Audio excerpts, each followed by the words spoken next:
नमस्कार बच्चों, मेरे YouTube चैनल पर आपका स्वागत है। आज हम कक्षा 6 की पाठ्य पुस्तक का 12वां पाठ संसार पुस्तक है पढ़ेंगे। बच्चों, पाठ का सारांश रूप पढ़ने से पहले मैं आपको लेखक के बारे में जानकारी देना चाहती हूँ। पंडित जवाहरलाल नेहरू का जन्म 14 नवंबर 1889 इलाहाबाद में हुआ। उनके पिता का नाम मोतीलाल नेहरू, माता का नाम स्वरूप रानी नेहरू था। उनके पिता एक प्रसिद्ध वकील व समाज सेवी थे। नेहरू जी ने देश विदेश के नामी विद्यालयों, महाविद्यालयों से शिक्षा प्राप्त की। उन्होंने लॉ की शिक्षा लंदन से प्राप्त की। 1912 में नेहरू जी ने भारत लौटकर इलाहाबाद हाई कोर्ट में बैरिस्टर के रूप में कार्यरत हुए। 1916 में नेहरू जी ने कमला नामक युवती से विवाह किया।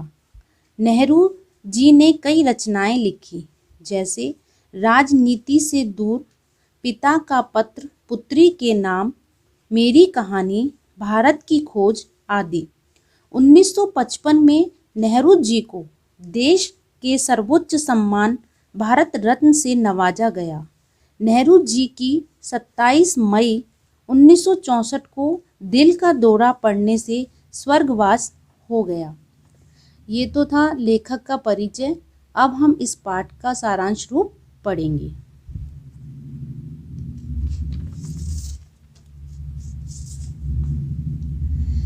यह पाठ पंडित जवाहरलाल नेहरू द्वारा अपनी पुत्री को लिखा गया एक पत्र है। इस पत्र के माध्यम से दुनिया और छोटे देशों के बारे में अपनी पुत्री को बताना चाहते थे। नेहरू जी इलाहाबाद में थे और उनकी 10 वर्षीय पुत्री इंदिरा गांधी मसूरी में थी। वे पत्रों द्वारा अपनी बेटी को दुनिया की जानकारी देना चाहते थे। वह अपनी बेटी से कहते हैं कि तुमने इंग्लैंड तथा हिंदुस्तान के विषय में इतिहास में पढ़ा होगा, लेकिन यदि दुनिया को जानना है तो समझना कि सारा संसार एक है। इसमें रहने वाले सभी भाई बहन हैं। यह धरती लाखों करोड़ों वर्ष पुरानी है। एक समय था जब धरती बेहद गर्म थी और इस पर कोई जीवित नहीं रह सकता था। इतिहास को किताबों में पढ़ा जा सकता है, परंतु पुराने जमाने में जब आदमी नहीं था तब किताबें कौन लिखता।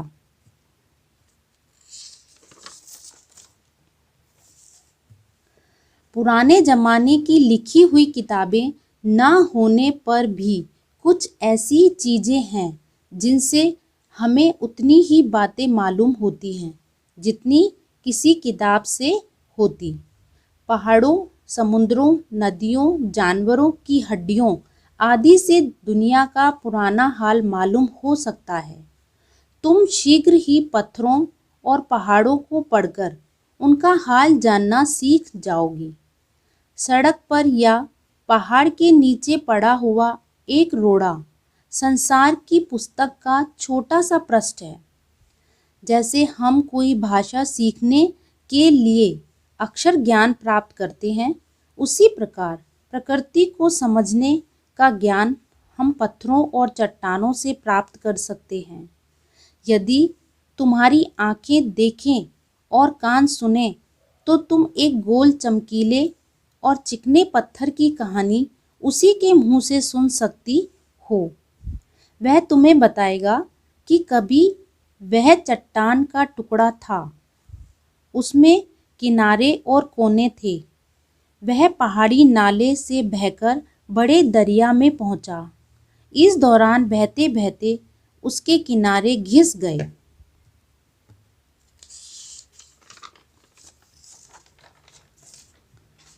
और वह चिकना चमकदार हो गया।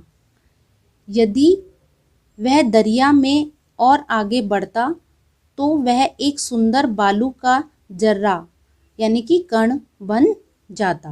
एक छोटा सा पत्थर इतनी बातें बता सकता है तो पहाड़ और दूसरी चीज़ों से बहुत सी बातों का पता चल सकता है।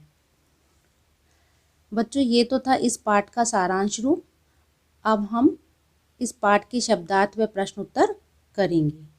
शब्दार्थ: खुरदरा, जिसकी सतह चिकनी ना हो। दरिया, नदी।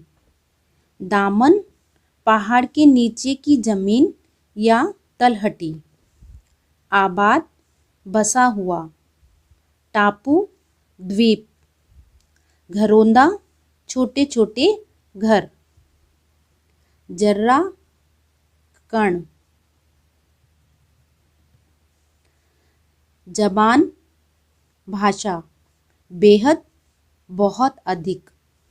खतों, पत्रों। वजह, कारण। बालू, रेत। नुकीला, नोकदार।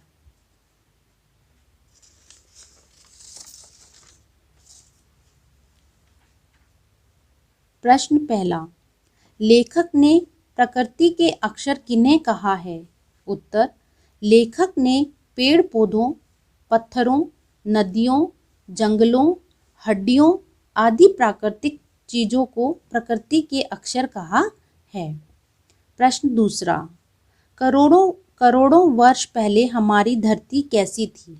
उत्तर: करोड़ों वर्ष पहले हमारी धरती बहुत गर्म थी। इस पर कोई जीव जीवित नहीं रह सकता था। प्रश्न तीसरा, दुनिया का पुराना हाल किन चीज़ों से जाना जाता है? कुछ चीज़ों के नाम लिखो। उत्तर: पहाड़ों, समुद्रों, नदियों, जंगलों, जानवरों की पुरानी हड्डियों और इसी प्रकार की अनेक चीज़ों से हम दुनिया का पुराना हाल जान सकते हैं। प्रश्न चौथा, गोल चमकीला रोड़ा अपनी क्या कहानी बताता है? उत्तर: गोल चमकीला रोड़ा यह बताता है कि वह पहले से ही ऐसा नहीं था। पहले वे चट्टान के रूप में था।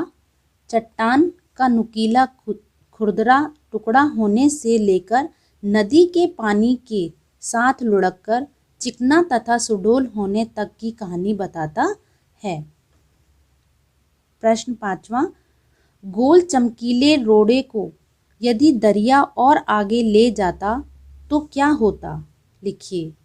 उत्तर: गोल चमकीले रोड़े को अगर दरिया और आगे ले जाता तो वह छोटा होते होते अंत में बालू का एक कण बन जाता और समुद्र के किनारे पहुंचकर अपने जैसे ही रेत के अन्य कणों में मिल जाता, जहां एक सुंदर बालू का किनारा बन जाता जिस पर बच्चे खेलते और घरौंदा बनाते। प्रश्न छठा, नेहरू जी ने इस बात का हल्का सा संकेत दिया है कि दुनिया कैसे शुरू हुई होगी। उन्होंने क्यों बताया है? लिखिए। उत्तर: नेहरू जी ने बताया कि यह पृथ्वी लाखों करोड़ों वर्ष पुरानी है। यह पृथ्वी बहुत गर्म थी। पहले यहाँ ना कोई आदमी था ना जानवर। करोड़ों वर्षों में जाकर पृथ्वी ठंडी हुई। फिर धीरे धीरे इस पर वनस्पतियाँ पैदा होने लगीं। फिर छोटे छोटे जीव जंतु पैदा हुए और फिर मनुष्य। इस प्रकार दुनिया की शुरुआत हुई। अन्य प्रश्न। प्रश्न सातवां, लेखक ने संसार को पुस्तक क्यों कहा है? उत्तर: जैसे पुस्तक पढ़कर बहुत सी जानकारियाँ प्राप्त की जा सकती हैं, वैसे ही संसार में रहकर भी हमें बहुत सी जानकारियाँ प्राप्त हो सकती हैं। इसलिए लेखक ने संसार को पुस्तक कहा है।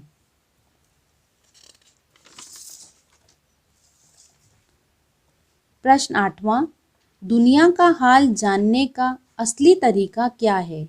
उत्तर: दुनिया का हाल जानने के लिए यह जरूरी है कि हम स्वयं संसार रूपी पुस्तक को पढ़ें, अर्थात विभिन्न स्थानों की विशेष जानकारियां हासिल करें।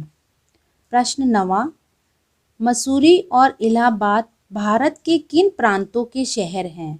उत्तर, मसूरी उत्तराखंड प्रांत का और इलाहाबाद उत्तर प्रदेश प्रांत का शहर है। बच्चों, ये तो थे इस पाठ के शब्दार्थ व प्रश्न उत्तर। इस पाठ से संबंधित अगर आपको कोई भी समस्या हो तो मुझे कमेंट बॉक्स पर ज़रूर लिखें और मेरी वीडियो पसंद आई हो तो उसे लाइक व सब्सक्राइब ज़रूर करें।